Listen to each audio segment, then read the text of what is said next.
আজকে শিলপাটায় কাঁচা পেঁয়াজ রসুন দেওয়া শুটকি, এই যে লাউ পাতা দিয়ে আপনার লাউ পাতার ভিতরে ভর্তাটা দিয়ে আমি তেলে ভাজি করবো। দেখেন, প্রথমে আমি মানে রসুন পেঁয়াজ শুটকিটা কাঁচা পাটায় বেটে নিয়ে এখন আমি পাতাটার মধ্যে দিয়ে দিব।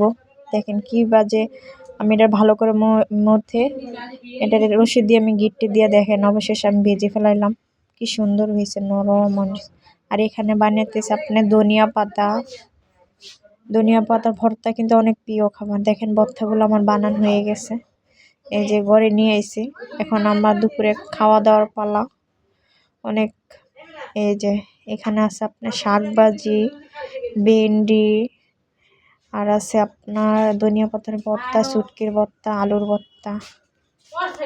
আপনি এখানে সব আইটেম আমি নিয়ে দেখেন ওই আপনাদের বাইয়া খাইতে আছে। আর এখানে আছে ডাল। এই আজকে আমাদের দুপুরের আয়োজন।